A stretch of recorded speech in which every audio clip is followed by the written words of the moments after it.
नमस्ते friends, gardening with वंदना में आपका स्वागत है।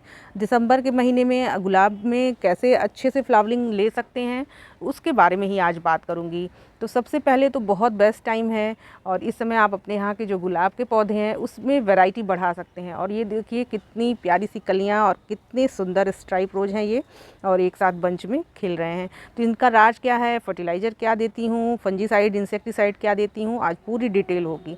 तो कुछ बेसिक नीड होती है गुलाब की, उसको हमें फुलफ़िल करना ही होता है, जिसे कि हम आपको रेगुलर वीडियो में बताते ही रहते हैं।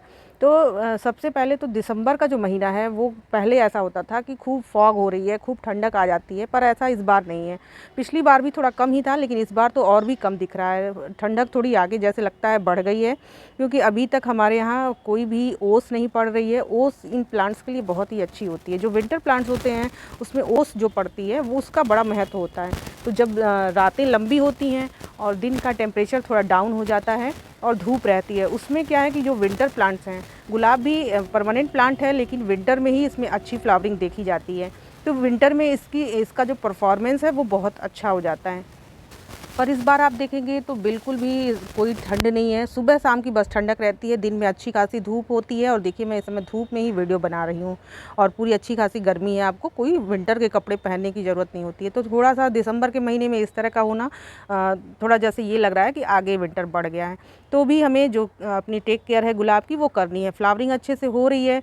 तो अभी देखिए बारिश भी हुई है, लगभग हर जगह बारिश हुई है। तो जब भी बारिश आए, तो इस तरह का बेमौसम खास करके बारिश आए, तो आपको एक बार फंजीसाइड पाउडर हो या फंजीसाइड कोई भी हो, आपको स्प्रे करना चाहिए। तो इस बार मैंने एक नया लिया हुआ है, उसको भी अभी दिखाती हूँ, और इसके रिज़ल्ट मुझे बहुत ही अच्छे मिले हैं। इस बार मेरे 2 गुलाब ख़राब हो गए थे, तो इस वजह से मैं थोड़ी डर गई थी कि किसी भी तरह के जो डाई बैक होते हैं ना, वो उसकी वजह से प्लांट्स हमारे बहुत ख़राब होते हैं। और डाई बैक का एक जो मेन रीज़न होता है वो है फंगस पौधों में लगना। पौधे की मिट्टी बार बार गीली रहती है, जिससे कि उसमें फंगस क्रिएट होती है, और उससे क्या है कि ब्रांचेज में डाई बैक लगती है। वो हम समझ नहीं पाते हैं कि ब्रांच में ऐसा कैसे होता है, लेकिन यह है कि जो भी खाना, जो भी फूड जाता है वो जड़ों के थ्रू जाता है, और फंगस भी जड़ों के थ्रू पौधों में आती है, और जिससे कि ज़्यादातर फंगस लगती है। तो इसलिए किसी भी फंजीसाइड पाउडर का स्प्रे करना बहुत ज़्यादा ज़रूरी होता। ले आई हूँ और उसके रिज़ल्ट अच्छे हैं, दिखाती हूँ आपको। तो इस बार फंगस को ख़त्म करने के लिए, डाई बैक को ख़त्म करने के लिए लगभग ये पूरी तरह से काम करेगा, अगर आप इसका फोलियर स्प्रे अच्छे से करते हैं। ये लिक्विड है। जैसे पहले मैं साफ़ घोल करके, साफ़ का पाउडर आता है साफ़ फंजीसाइड का, तो उसका यूज़ करती थी। अभी मैंने ये यूज़ किया है, इसके रिज़ल्ट अच्छे हैं और फ्लावरिंग भी इंक्रीज हुई है। और जितने भी तरह के फंगस मिट्टी में हैं और पत्तों पर होने वाले जो फंगस हैं, कभी आपको दाग दिखाई देते हैं, वो सारी चीज़ें आपके ख़त्म हो जाएंगी। पत्तों पे बहुत बारी दाग दिखाई देने लगते हैं, तो ये उसमें अच्छा काम करता है। तो इसका आप स्प्रे 15 दिनों में अगर एक बार करते हैं तो आपके यहाँ इस तरह की कोई दिक्कत नहीं आएगी। और अगर आपके यहाँ कोई दिक्कत आ रही हो तो ये आप हफ्ते में एक बार, 1 से 2 बार केवल यूज़ करें, हफ्ते में एक बार। और 1 ml 1 लीटर पानी में लेना है, तो ये अच्छा काम करेगा। ऑनलाइन मंगाया है और ये कोई प्रमोशनल वीडियो नहीं है, ये मैंने पैसे दे करके मंगाया है, क्योंकि रिज़ल्ट इसके अच्छे हैं और आप सब गुलाब प्रेमी हैं और अच्छे गुलाब उगाने की कोशिश में रहते हैं, जिस चक्कर में मैं भी यही सब करती रहती हूँ। तो इसलिए आपको बताया है। अच्छा है, महंगा है थोड़ा, लेकिन एक बार आप ले लेते हैं तो सालों चलेंगे इस तरह की चीज़ें। तो आप इसको अपने पास रख सकते हैं और हर तरह के पौधे में आप इसको दे सकते हैं। 1 ml 1 लीटर पानी में देना है। तो ये काम बारिश के दिनों में, जैसे अभी बारिश सब जगह हुई है, तो आप इसको ज़रूर एक बार स्प्रे कर दें, जिससे कि आपके जो पौधे हैं, बिन बारिश के जो फंगस वगैरह क्रिएट होगी उसको ख़त्म हो जाए वो। अब जो हमें दूसरा काम इसमें करना है गुलाब के पौधे में, वो ज़्यादा ज़रूरी है, और वो है अच्छी सी खाद देना। जो विंटर का टाइम होता है वो हमें प्रॉपर अच्छे से हम खाद दे देते हैं, और ये बहुत हैवी फीडर है। आप किसी भी तरह की खाद दे देंगे, सब पचा लेता है। तो गुलाब की मिट्टी एक तो अच्छी बनाइए, पानी बहुत ज़्यादा रुके नहीं, और उसके बाद अच्छी सी खाद दीजिए। तो खाद में मैं इसमें सुपर मिक्स देती हूँ, अभी मैं दे करके भी दिखाती हूँ।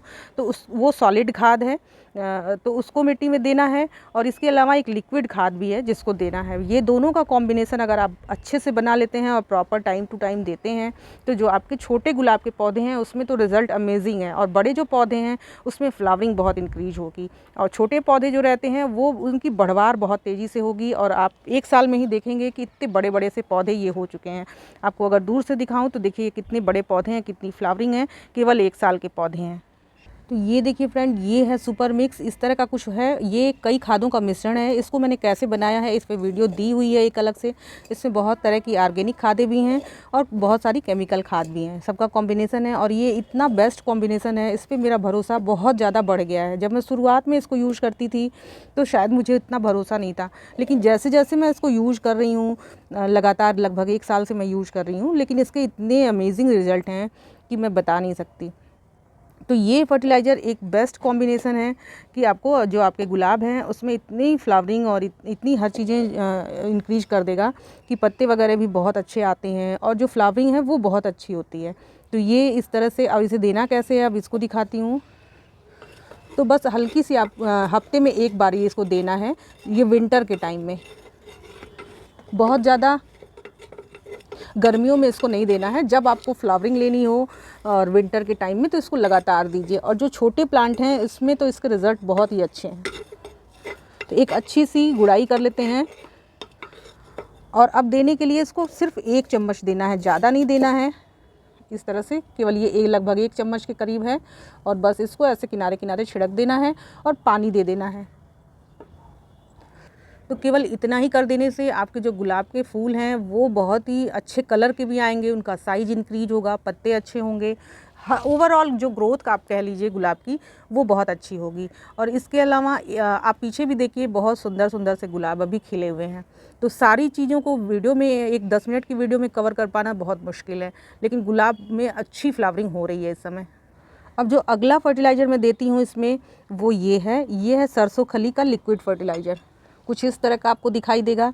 अभी मैंने बहुत ज़्यादा सा भिगाया हुआ है और ये लगभग 3 दिन हो गए हैं। तो ये फर्टिलाइज़र पहले भी मैंने बनाई हुई है, उसका लिंक मैं दे दूँगी। और ये सरसों की खली है, इसको पानी में भिगा दिया है। सरसों का तेल निकालने के बाद जो वेस्ट बचता है उसी से बनाया गया है ये। तो वो उसी को ही हम पौधों में अपने यूज़ करते हैं, खास करके विंटर प्लांट्स में, वेजिटेबल्स में। इसमें बहुत ही अच्छी फ्लावरिंग होती है, सारे तरह के न्यूट्रिएंट इसमें रहते हैं। तो आप इसको बेझिझक यूज़ कर सकते हैं। यूज़ इस तरह से नहीं करना है, यूज़ आपको डाइल्यूट करके करना है। एक जो आप प्लांट अगर कोई भी ले रहे हैं 10 इंच के गमले में लगा हुआ है तो मैक्सिमम 5 ग्राम के करीब में ही आपको सरसों खली देनी चाहिए। और ये सरसों खली केवल एक सरसों खली है और ये है डीएपी को इस बार मैंने अलग यूज किया हुआ है, अलग भिगाया है पानी में। तो इसके जो छोटे छोटे दाने होते हैं, देखिए कुछ इस तरह के काले काले दाने होते हैं और आप ऐसे रगड़ देंगे तो ये देखिए बिल्कुल पाउडर टाइप का बन गया है। तो ये भी फॉस्फोरस रिच फर्टिलाइज़र है, इसको भी अपने प्लांट्स में देते हैं तो ये बहुत ही अच्छा काम करता है। तो आप इसको सॉलिड भी दे सकते हैं अपने गुलाब के पौधे में, और इसका ऐसे लिक्विड फर्टिलाइज़र इन दोनों का कॉम्बिनेशन में बनाऊँगी। तो बहुत 2 ग्राम के करीब में ये होना चाहिए और 5 ग्राम के करीब में ये होना चाहिए पर प्लांट के हिसाब से। और उसमें पानी मिलाइए और एक प्लांट में देने के लिए वो तैयार हैं। तो इस तरह से फर्टिलाइज़र हफ्ते में 1 बार आप देते हैं, यानी सरसों खली 1 बार दीजिए और 1 बार ये सुपर मिक्स खाद दीजिए। इतने में ज़बरदस्त फ्लावरिंग होगी, पौधों की ग्रोथ अच्छी होगी। और एक तो एज भी होती है कि कुछ प्लांट की एज जिसकी ज़्यादा है उसकी ब्रांचेज मोटी ज़्यादा आएंगी, उनमें पेस्ट अटैक कम लगेंगे, ये सारी चीज़ें भी होती हैं। पेस्ट अटैक के लिए किसी भी इमीडाक्लोप्रिड का ज़रूर इस्तेमाल करें। इस समय मैं एक्जोडस यूज़ कर रही हूँ, पहले कॉन्फिडर कर रही थी, वो उसके भी रिज़ल्ट बहुत अच्छे हैं और एक्जोडस के भी रिज़ल्ट बहुत अच्छे हैं। दोनों की पिक यहाँ लगा दूँगी स्क्रीन पर। और उसको भी आपको हर 10 दिन में ज़रूर स्प्रे करना है, क्योंकि जब धूप कम होती है तो एफिड्स, माइट्स, थ्रिप्स, इन सब के जो अटैक हैं वो होते रहते हैं। एक सेपरेट वीडियो पेस्ट अटैक पर भी बनाऊंगी जल्दी ही। तो इस तरह की फ्लावरिंग आप भी पा सकते हैं और बहुत ही आसानी से। शुरुआत में थोड़ा सा आपको ज़रूर लगेगा कि बहुत मेहनत वाला काम है, पर ऐसा नहीं है। जब फूल खिलने लगते हैं तो आपकी मेहनत सार्थक हो जाती है। और ये साइड से मैं अगर इस ब्रांच को हटाऊँ तो ये देखिए इधर के गुलाब कितने सुंदर खिले हुए हैं। तो इस तरह से ही फ्लावरिंग बहुत ही अच्छी हो रही है, एकदम गार्डन में मन लगता है। और वीडियो बनाने की मनसा केवल इसलिए ही रहती है कि आपके भी गार्डन में इसी तरह के सुंदर सुंदर फूल खिले हों। तो वीडियो अच्छी लगी हो, इन्फॉर्मेटिव लगी हो तो इसे लाइक ज़रूर करिएगा, और मेरे चैनल में नए हो तो सब्सक्राइब भी कर लीजिएगा। नमस्ते फ्रेंड।